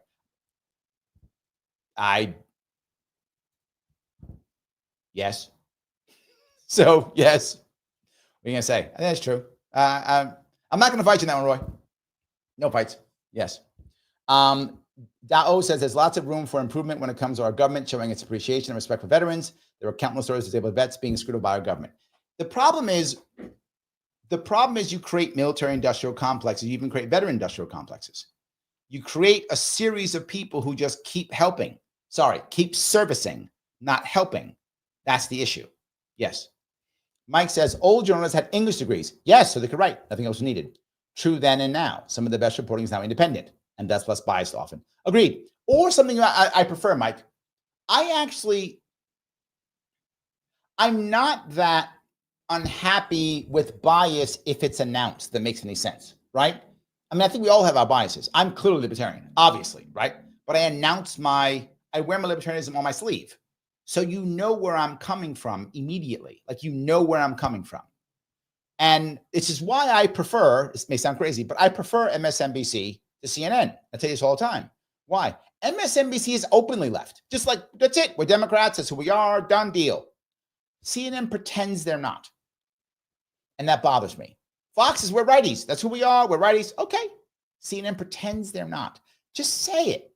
And it's better when at least I know where you're coming from. So it's why I think some of the shows that are doing well in independent news are those where there's like someone who's kind of leans left, someone who leans right, similar to the breaking points of the world where clearly Sagar leans right, clearly Crystal leans left. So that back and forth actually winds up getting more, it winds up becoming less biased, if that makes any sense, because you're hearing both sides. So it winds up evening itself out a whole lot better than just Sagar talking his side or Crystal talking her side. It becomes better when they're both doing it. So, yes. Mike goes on to say, there isn't a will in the nation to declare any war. Good. Far too much hate of America from institutional education, but in my opinion, action must include ownership. If we act, yes, commonwealths in the Middle East. Look, if you're telling me that commonwealths are a problem, I'm sorry, the Houthis are a problem in the Middle East. If you tell me that the Houthis are a problem in the Middle East, then declare war on them. That's my only issue. And let's do it. That's what I'm talking about. So jump on board or don't, right? So let's see here. Kim says, is the Hill two-sided? They're fighting. Sometimes. When they had Brianna Joy Gray on, and I know a lot of people didn't like her. I know that. I happen to like her. And I like her because I think she does argue from good faith, even when people disagree with her. I think some of the other people they've had on that show don't have good faith arguments. I think Brianna Joy Gray, even if you disagree with her, I think she actually believed what she said, came at you with the facts as she saw them, and I think she was that way. And her and Robbie got into some serious back and forth. But you got to hear, right? You got to hear. Yes. So anyway, let's see here. Oh, people are asking me about Lee Zeldin. Lee Zeldin is going to become the EPA chief. Look at that. Good for him. He was the smartest guy in the room, clearly, in 2022. He set himself up for a great deal, and he is now set. Went from congressman to running for office to running a PAC to now becoming EPA chief. Well done. Well done. That's all I'm saying. Well done. Good for him. No hate. Played the game well. No hate at all. Good for him. But, it does. Yeah, it does. It does, though, perhaps open a pathway for, say, some other guy to run for governor now. I'm not saying who. I'm saying it does open a path for somebody that might want to do that. So, yeah. John says, hit the like button. I got to ask you guys, please. I ask you, I bug you. I know I do. Please hit the button known as like. It does matter. Please do so. If you haven't hit it, you are telling me you don't like me. And I'm sitting here giving you all kind of history lessons and stuff. Do so, please. If you're watching on Twitter, please share this. I'll retweet this, repost this, whatever the case may be. If you're watching on Facebook, share it too. Doesn't matter. Click that like button on there. Please subscribe if you're on YouTube. Every subscription matters. It means YouTube says, oh, he must be doing something well. He's getting subscribers. So do that. You know who likes that? Mr. Rhythm. Al Gore Rhythm. Likes it very much. Please do that. Follow me on Facebook if you can. Also, thank you for the super chats, guys. Everyone counts. You can also become a member if you want to. Click that join button on either Sharpe Way or Larry Sharpe. $29 per month keeps me going. I do more of this and less actually working, which I got to keep working still. That's why I'm late sometimes. Sometimes you see I'm late. You wonder why I'm late? Because I'm working. I got to go pay my bills. We all got to pay bills, right? Yes, got to go pay bills. Me too. We all got to pay bills. And me on top of it. So, yes. That's what we keep doing. All righty.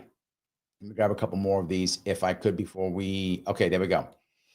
Roy goes on to say, Ivy Leagues attract elites who are so smart they don't need to learn anything. Ooh, yes. Hence the riots on campus because they don't question the hateful oppressor/oppressed narrative. This narrative, Roy, you've hit something. It's a big deal. I understand why people have that narrative. It's easy. It's black and white. Easy. Who's bigger? You? You're the oppressor? You are wrong. Hey, but here's history and stuff. Get that out of my face. I don't want to see history and rules. Get out of culture. No. Who's bigger? Wrong. Done. Stop it. It does make life easier. You don't got to think. Simple.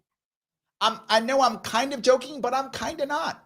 And I say this because we're talking about veterans. My first real job was as a Marine, right? When I was 17, 18 years old as a Marine, life was easy. right? Black and white. Ronald Reagan told me these people are bad. They're bad. Why? Because Ronald Reagan said so. Done. My first commander in chief. Easy day. Done deal. Why they bad? Doesn't matter. Ronald Reagan said. Okay. So you have to go kill those people. Okay. Why? Because Ronald Reagan said. Easy. I don't got to think. It's all good. America was the good guys no matter what. And the bad guys were whoever Reagan told me to. And I know it may sound funny, but having a black and white lifestyle like that, you know what side you're on every time. It's easy. I think a lot of young people just do that. I'm not saying it's right, Roy, at all. I'm just saying I get why, because I felt it, similar. Yes. So Garrett, my friend, thank you again. Gifting 5 memberships. Guys, take advantage of memberships. Please jump on board. Grab those memberships. I appreciate it. Thank you so much, Garrett. Peace Logic, thank you for $5. Can you comment on Trump eliminating the Department of Education and what that means, good or bad? I was going to do someone asked me to do a show on education.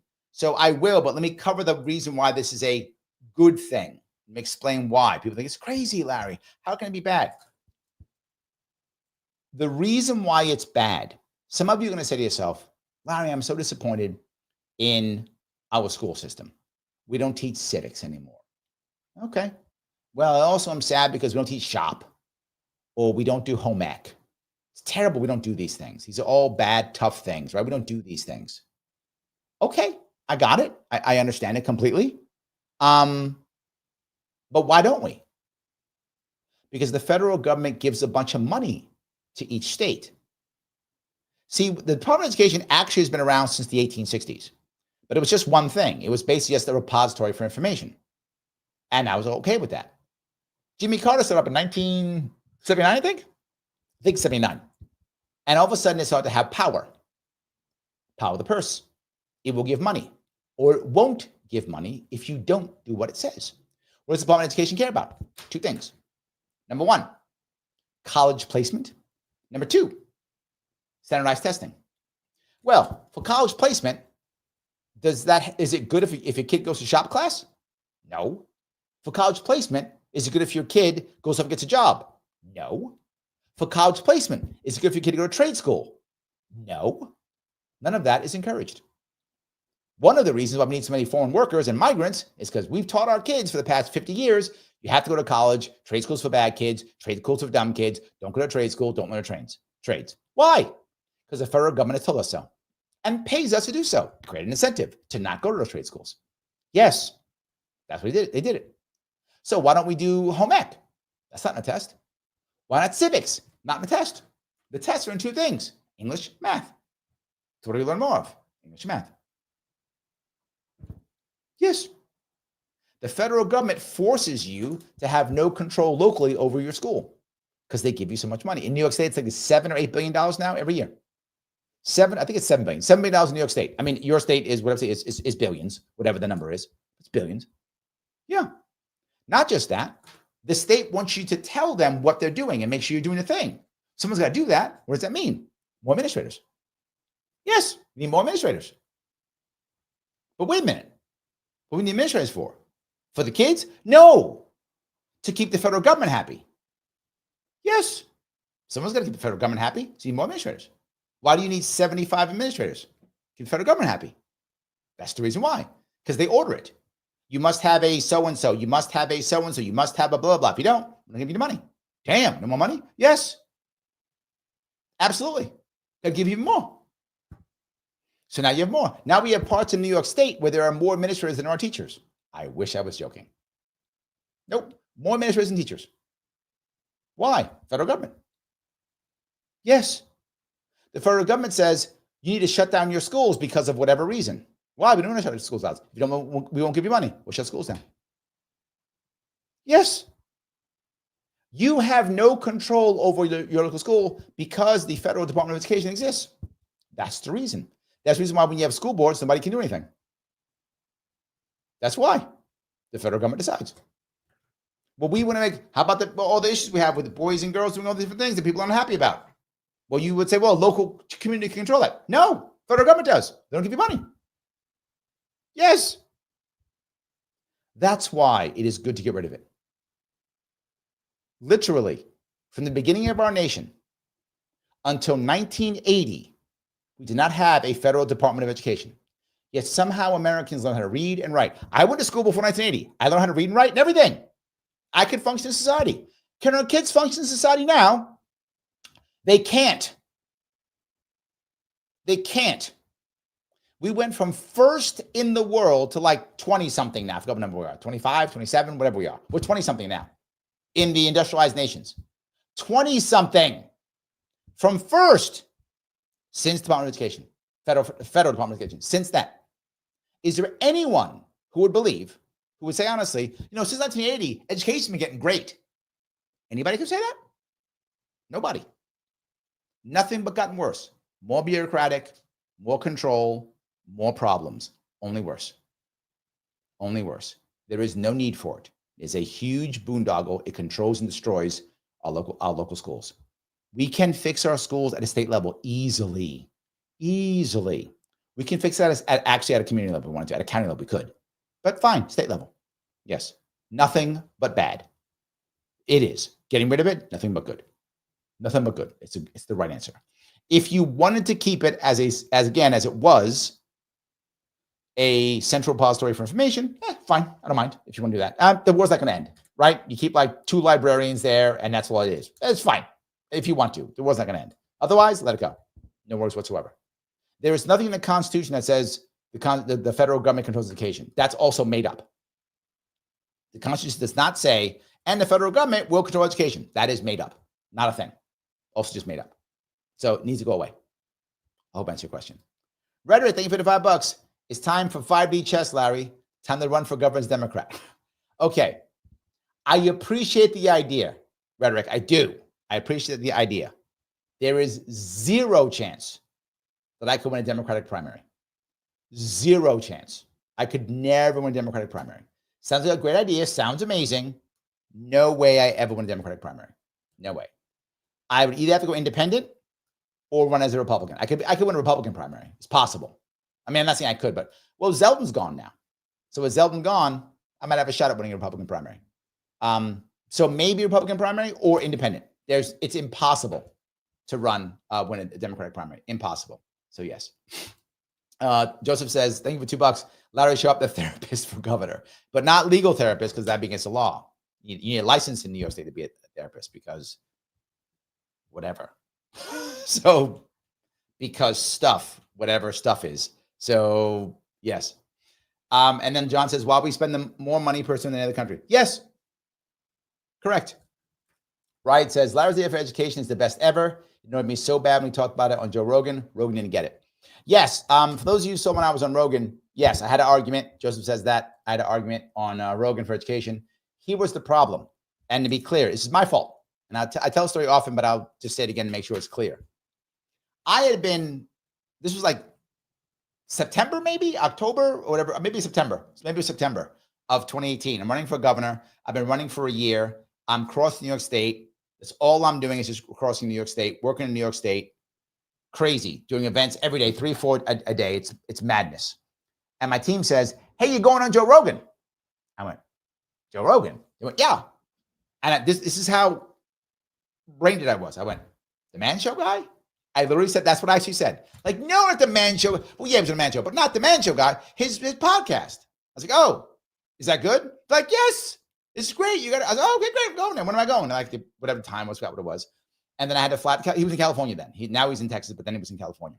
So I fly to California, get there in the morning because I'm campaigning still. So I go by myself. I don't want to bring anybody. I was going there. I'm going to leave. So I come back. I go there, show up at his place. I'm early. He's late. So I'm sitting in the green room. He comes in. Literally, this is what he says. He goes, Sharpe here? I'm like, yeah, right here. He goes, great. I go inside, sit down, put the headphones on. He goes, 3, 2, 1, Larry Sharpe. That's how it started. No prep, no nothing. Sharpe here, and then now we talk. That's what happened. So here's the problem. I had been talking to only New Yorkers for months. Guys, California. There's people across the entire country. He was worried about unions and such. And I didn't get to tell him, no, dude, this isn't Kansas. The unions in America and in New York are fine, right? The teachers aren't wealthy in New York, but they make a living wage, right? The unions are strong in New York. The teachers union's fine. It does very well. Teachers make average 70, 80 grand a year in New York, a living wage. They're not buying their fifth house. They're not rich, but they make a living wage, right? They're not starving. Teachers are not starving in New York State. They are living. In certain states, they're starving. Like you struggle in a place like Kansas and such. And he was thinking that, well, you can't do teachers because they're going to be starving, a problem. And I didn't just go, dude, it's New York. They're not starving. In fact, our administrators make six figures. All of them make six figures, right? Some of them, there's administrators in New York State that make $400,000 a year. I wish I was joking again. I'm not joking. They make $400,000 a year as administrators in New York State. They'll be fine. They will be fine. And he didn't get that. And that's why we had that problem, because he wasn't getting it. And I wasn't thinking, oh, he doesn't get it. He's not there. So yes. Anyway, so Shelley says, I didn't learn anything in home economics, already learned it at home in 4-H and Pioneer Girls. We need more than our teachers. Oh, good. You could have taught other people. That's interesting. Thank you for that. All righty. Peace laws, thank you for the $5. I understand that it's almost impossible to get rid of bad teachers. What's up with that? Yes. What I've said before, right? I am not against public sector unions, and many libertarians are. I'm not. What I'm against is the fact that they negotiate with the wrong people, right? And that was one of my issues.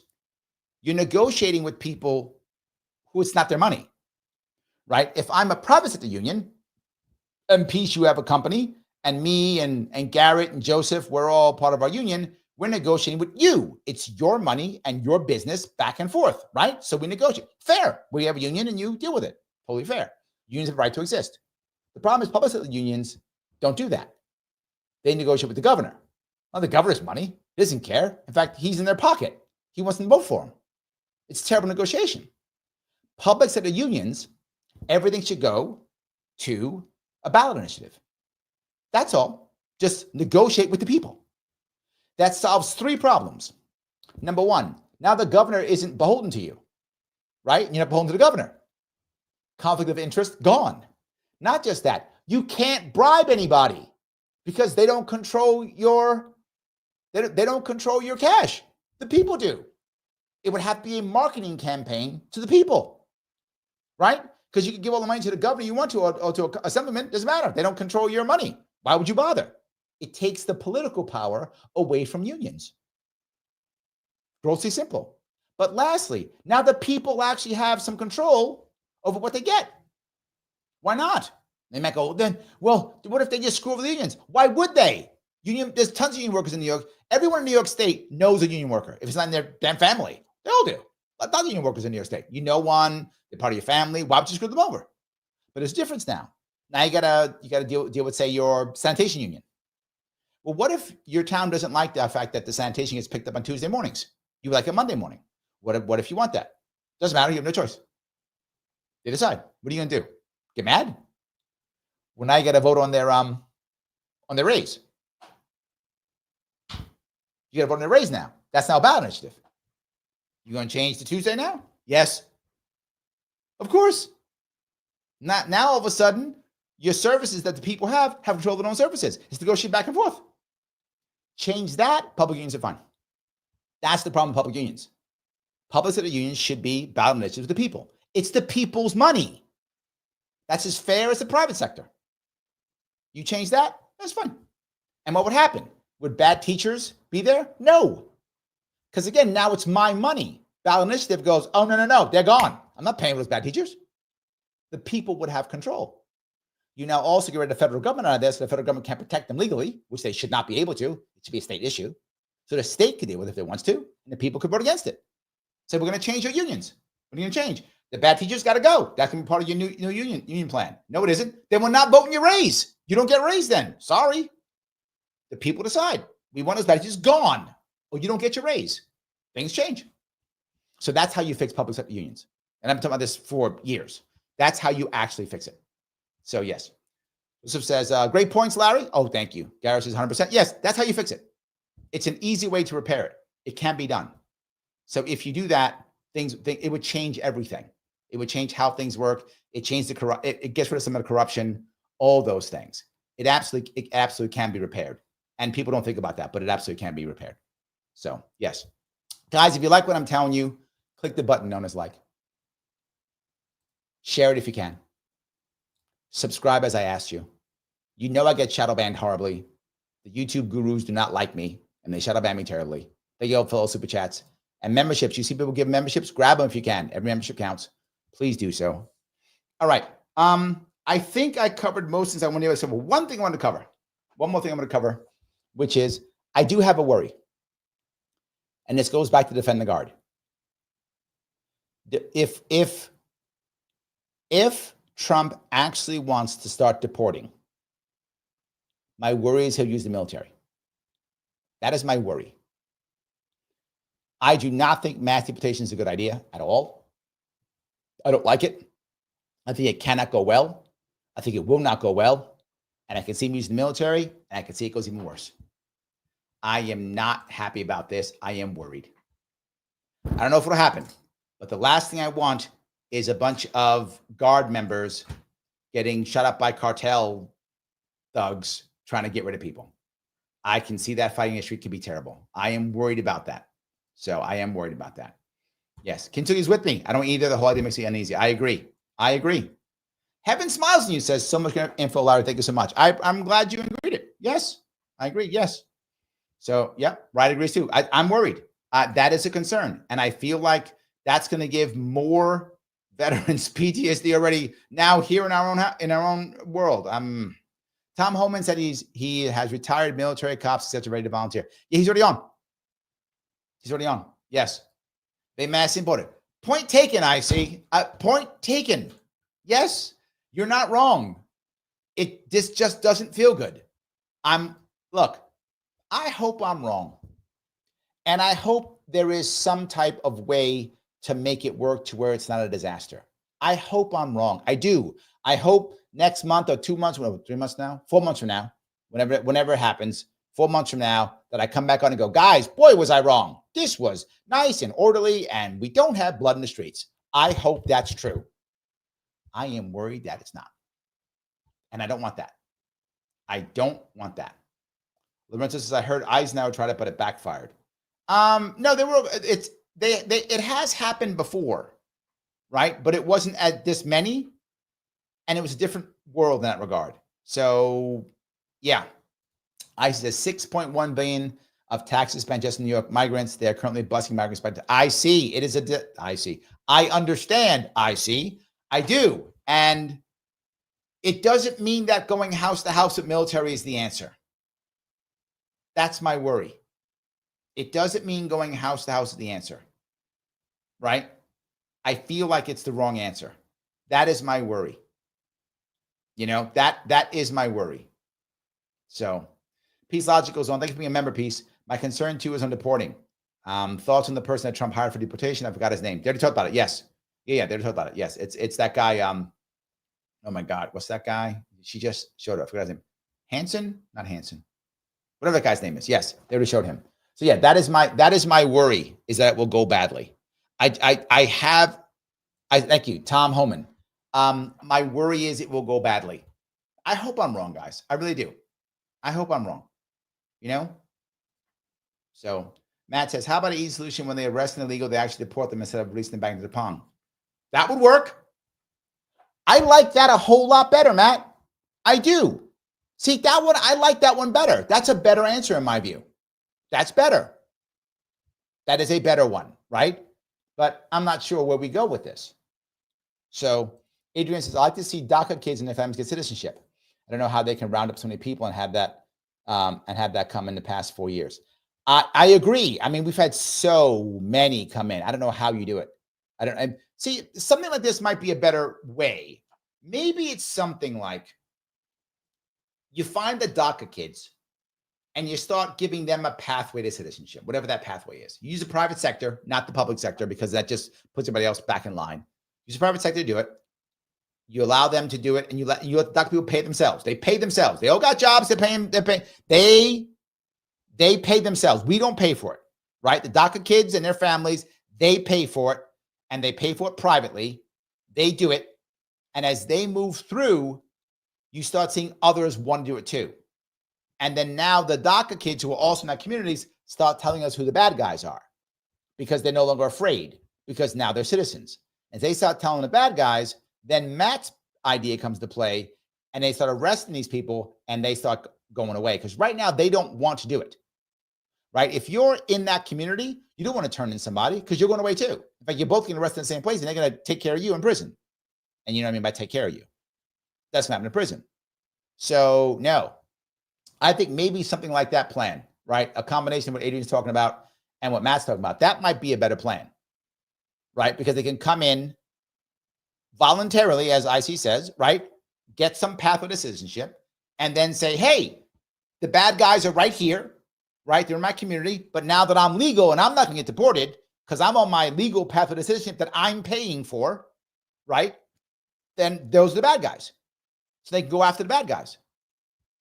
I think it's probably a better style of doing that. That is my issue, right? I think that may be a better one. That is my other issue, right? If they don't, yeah. Anyway, I worry because Lorenzo says it right. This will backfire against Trump if handled badly. That's true. It will. If this fails, if it becomes nasty, it could easily backfire. I completely agree. And again, I don't want the military involved.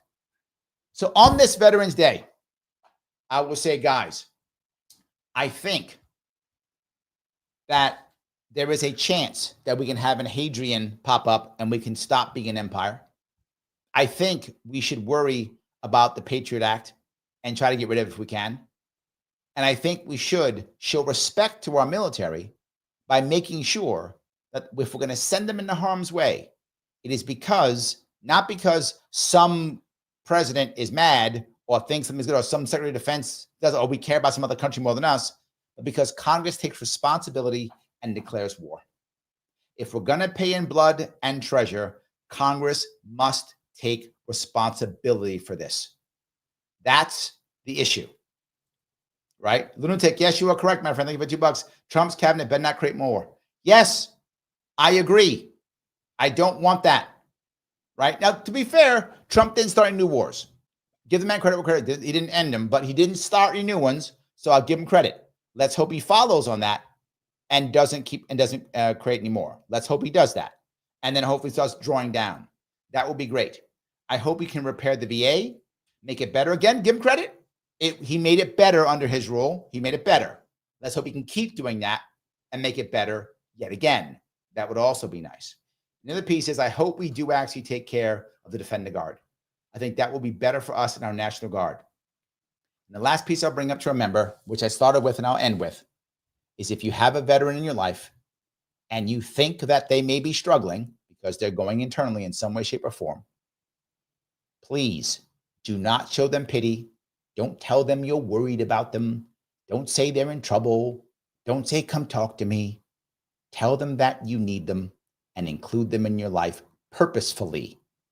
Purposefully include them in their life. If they're doing fine, they'll act fine. No worries. All good. Move on. Not just because some vet is, being introverted doesn't mean they're in trouble, but they might be. If you think they are, if they start coming to you, you'll know. Include them again. Remember, no pity. You're not worried about them. You need them. You want them involved in your community. It doesn't matter how small it is. It doesn't matter. I'm not joking. If you say, hey, I'm very serious. Hey, I'm not sure I need to move my microwave from the left side of the house to the right side of the house. Can you help? I'm not joking. If he's not in trouble or she's not in trouble, they'll laugh at you. If they're in trouble, they will eagerly help. Yeah. When you need me to come over? Can you come over tomorrow? Yeah. They'll come over tomorrow and then move your microwave from one side to the other. Yes, I'm not joking. They want to feel part of it. They want to feel useful. They want to feel valuable. Just invite them in. That's it. And if you're wrong, life is good. Move on. If you're right, you may have made somebody feel a whole lot better. Peace. Thank you for the $2. Will Trump pardon Snowden? I'm unsure. I feel better now that Pompeo and Haley are not there. So I was at maybe 50%. Now I'm 75% yes. Because I do think that the neocons, they want Snowden gone forever, never come back ever. They can't stand him. But others don't. So I just went from 50-50 to about 75% yes, with those being gone.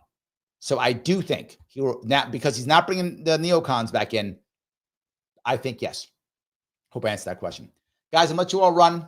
I will be on my radio show tomorrow at 1 p.m. Eastern if you want to call in at WYSL out of Rochester, New York at 1 p.m. I think I'll do a show tomorrow at 7. I'm not sure, but I think I'll be able to do a show tomorrow night. If not, I will do one for sure on Wednesday night. That is for sure. By the way, please, as always, after this is over, put a comment afterwards, because afterwards, you know who comes by and checks? Mr. Rhythm comes by. Al Gore Rhythm. He comes by to check. So put that down. I appreciate. I will see you all